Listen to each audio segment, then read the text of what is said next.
আপনি নিশ্চয়ই দেখেছেন শাহাবুদ্দিন চুপ্পু মানে পদত্যাগ বা কেউ বলছে ওনাকে অপসারণ করানো হয়েছে, এবং আবার অনেকে বলছে যে এর পরে জেনারেল ওয়াকারের পালা, মানে মাত্র কয়েকদিন আছে। আপনার কাছে কি সেরকম কিছু মনে হচ্ছে?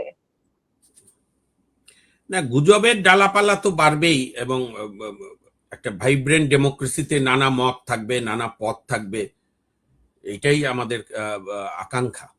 এখন আপনি প্রথমে যেটা বললেন সাবেক রাষ্ট্রপতি শাহাবুদ্দিন চুপ্পু সাহেবের পদত্যাগ, দেখেন 5 আগস্টের পরবর্তীতে এই জাতীয় নির্বাচন হওয়ানোর ক্ষেত্রে সেনাপ্রধান জেনারেল ওয়াকারুজ্জামান এবং বর্তমান জাস্ট বিদায়ী রাষ্ট্রপতি শাহাবুদ্দিন চুপ্পু সাহেবের ঐতিহাসিক অবদানকে ইতিহাস শ্রদ্ধার সঙ্গে স্মরণ করবে।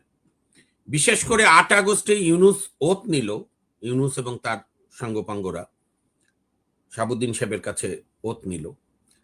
এর আগে যা প্রক্রিয়া ওনার করেছেন, তো তারপর থেকে যে অসভ্যতা, এবং বাংলাদেশ ইতিহাসে কোনোদিন কেউ এটা করেনি। কারণ ইউনূস সাহেব তো ওথ নিলেন প্রধানমন্ত্রীর মর্যাদার দায়িত্ব নিয়ে। দেখেন, বেগম জিয়া প্রধানমন্ত্রী শেষ হওয়ার পরে 96 সালে শেখ হাসিনা যখন জিতলেন, প্রধানমন্ত্রী হলেন, তখন কিন্তু রাষ্ট্রপতি আব্দুর রহমান বিশ্বাস ছিলেন। শেখ হাসিনা কিন্তু তার সঙ্গে কোনো অসংলগ্ন ব্যবহার করেনি, এমনকি বিদেশ থেকে এসে তাকে রিপোর্ট করেছে। সেম অ্যাজ টু শাহাবুদ্দিন সাহেব যখন শেখ হাসিনা আবার যখন 2001-এর নির্বাচনে আওয়ামী লীগ হেরে গেল, বেগম জিয়া প্রধানমন্ত্রী হলেন, উনিও তদানীন্তন আওয়ামী লীগ সরকারের বা আওয়ামী লীগের পার্লামেন্টের নির্বাচিত রাষ্ট্রপতি শাহাবুদ্দিন সাহেবকে কোনো প্রকার কোনো অসম্মান করেনি। তারপর তো মেয়াদ শেষ হয়ে গেল ইয়াজউদ্দিন, প্রথমে বি চৌধুরী সাহেব নিয়োগ হলো, পরবর্তীতে তো বি চৌধুরীর সঙ্গে বিএনপির সিরিয়াস ভুল বুঝাবুঝি হলো, একটা অপ্রীতিকর ঘটনা হলো, তারপর তো ইয়াজউদ্দিন হলো। কিন্তু আমরা যেটা আমি নিজেও দেখা করেছিলাম শাহাবুদ্দিন চুপ্পু সাহেবের সঙ্গে, আমি এবং সিনিয়র অ্যাডভোকেট মহসিন রশিদ, উনি যখন কালের কণ্ঠে দীর্ঘ ইন্টারভিউ দিল বর্তমান সরকার দায়িত্ব গ্রহণের পর, তারেক রহমান প্রধানমন্ত্রী হওয়ার পর, তারেক রহমান সাহেব, তখন আমরা শুনেছি যে কতটা অসভ্যতা। একটা রাষ্ট্রপতির প্রেস উইং সরিয়ে নিয়ে গেছে, রাষ্ট্রপতিকে ঈদের নামাজ পড়তে দেবে না জাতীয় ঈদগায়, রাষ্ট্রপতি ট্রিটমেন্টের জন্য বিদেশে যাবে না।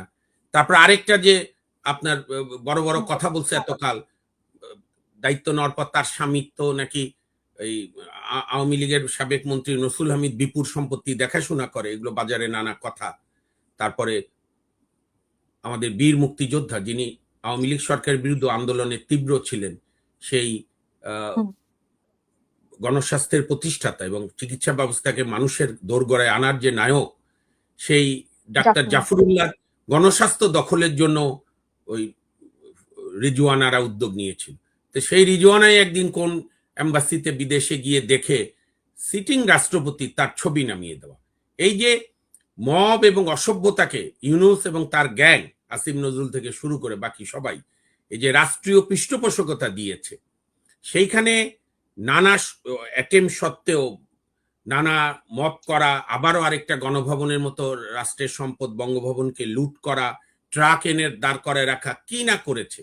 কিন্তু আমি বীর মুক্তিযোদ্ধা সদ্য বিদায়ী রাষ্ট্রপতি শাহাবুদ্দিন চুপ্পু সাহেবকে আমি প্রশংসা করব যে উনি দৃঢ়তার সঙ্গে সংবিধানকে আঁকড়ে ধরেছেন, এবং উনি এবং সেনাপ্রধান দুইজনে একসঙ্গে কাজ করার কারণে ইউনূস নির্বাচন দিতে বাধ্য হয়েছে। আপনি যার প্রশংসা করছেন তার নামে তো অনেক দুর্নীতির মানে অভিযোগ, সে অভিযোগকে আপনি কিভাবে বলবেন? এবং তার বিরোধী দল থেকে উঠেছে। বাংলাদেশে কার নামে দুর্নীতির অভিযোগ নাই?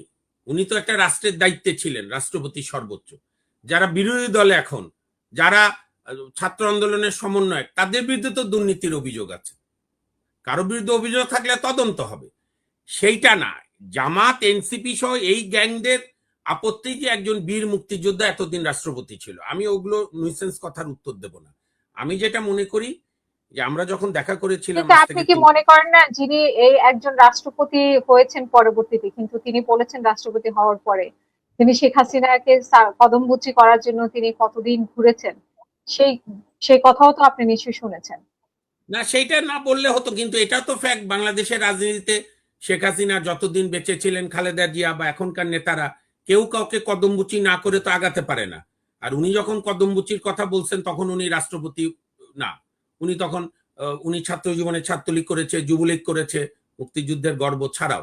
তো উনি আওয়ামী লীগ করে, আওয়ামী লীগের সভানেত্রীকে সালাম করতেই পারে। শেখ হাসিনা তো ওনার চেয়ে বয়োজ্যেষ্ঠ বা দলীয় এই যে নেত্রী, দেশ